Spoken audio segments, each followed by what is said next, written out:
I am getting pumped about this next book. For a while, I laid in my bed and I thought, Lord, I don't even feel like writing the book. I mentioned that I would make Zach Knight and Rule 13 the point of view characters, the main characters, but I just said, I said, Lord, Zach Knight is so evil. People are not going to want to read about him.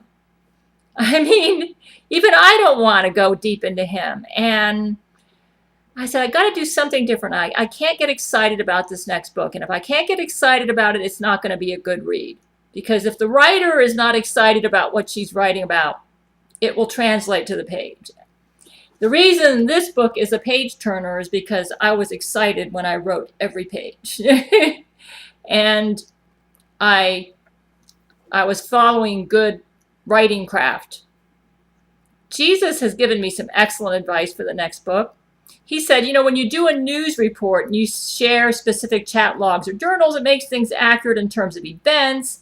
But he says, in terms of accuracy in the character's heart and souls, the novel style fictional scenes are what really showcase that. And so I told Jesus, well, what I've been doing is I've been studying the chat scenes, especially for this next book, to get a feel for my character's heart and soul. But instead of using an exact transcription, I'm going to go deep into the heart and soul of the character and sort of jump off of the real dialogue into deeper dialogue and thoughts based on the real transcription. And Jesus said, yes, that's what I want you to do, Gail. He said, I knew you would catch on as you were writing this book. He said, basically, anyone can just read the transcripts and chat logs and know what happened. That doesn't give them a reason to read your book. It's like the difference between taking a photograph of a scene and an artist painting a picture of the same scene. So Jesus said it so brilliantly. I'm quoting you a little bit here, Jesus. He said, the painting may not be as accurate, but instead it flows with the colors and energies that emanated within the artist that they felt best needed to be highlighted in order to convey the spiritual beauty of what they had just witnessed. And I am, for Zach has really been attacking my sleep, and I keep biting the tip of my tongue in my sleep. It got swollen because I think I'm allergic to shrimp or something.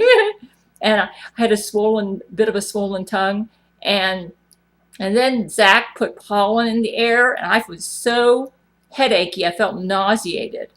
So I think it made my tongue swell. You know how allergy reactions can do that. And I ended up biting my tongue in my sleep. So Zach and Satan are very upset about this next book I'm going to write, and I'll show you why. Yes, I plan to reveal the heart and soul of Zach Knight and Rule 13, but I'm going to present them as conflicted characters, and I'm going to reveal parts of themselves that they won't even acknowledge.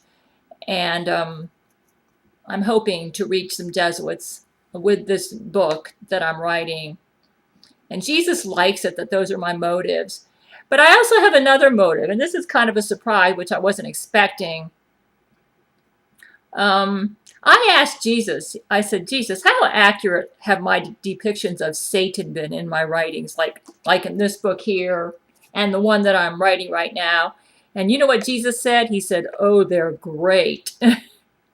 In fact, he said that one of my dialogue scenes where Satan said love is a 4-letter word to him. In other words, it's a curse word. Jesus said, I think those are his exact words at some point where Satan really said that. So apparently I'm doing really good at characterizing Satan. And I was thinking, here I am. Why would I want to make Satan the main character of this book? It's like, am I trying to make him a hero or something, And I thought, Jesus, I've been kind of reluctant to do this, but Jesus, I think I need to make you a main character. Jesus, I can get excited about this book if I make Jesus a main character. So right now we got Zach Knight, and what I'm going to do, I'm going to show Zach Knight through the point of view of Rule 13. That way I won't lose readers, because believe me, Zach Knight is such a vulgar, evil man at times that if I go too deep into him all the time, I'm going to lose some people. they're going to read this book and say, I don't want to read about this creep. This is a bore. Why do I want to spend all my time reading about a creep? So let's just say this. Zach Knight does have a side to him that is a good side, but he's ashamed of it. And this is what makes him a conflicted character. Jesus told me that Zach is capable of truly loving Rule 13, but that Satan talks him out of it. And I'm going to have scenes that show this in my next book. And I think I can make some pretty poignant scenes revolving around that. And I mentioned in an earlier video that Rule 13 is going to be sort of like the Maggie character in the Thornburgs. What I mean by that, if any of you who've seen or read the Thornburgs, you know that Maggie loved Ralph de Bricassart, and she wanted to marry him, and she loved him her whole life. Even when she ended up marrying somebody else, she could never stop loving Ralph de Bricassart. And Rule 13, I believe, is like that with Zach Knight. So Maggie loved Ralph, even though he was a Roman Catholic priest and became a cardinal, and, you know, those people, they can't marry. And she knew it, but she kept hoping that he might renounce his vows and come to her. Eventually, she realized that she couldn't ask Ralph de Bricassart to renounce his vows, and she came to terms with it. But the story's kind of tragic because he never recognized his own son through Maggie. And so the Thornbirds is kind of a story about a disorder, about a man who chose ambition over love and the tragic consequences of that choice.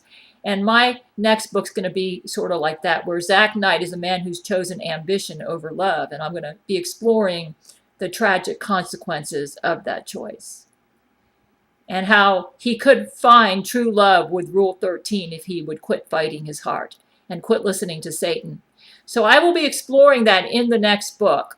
So that's the angle I'm going to be using with the Zach Knight character.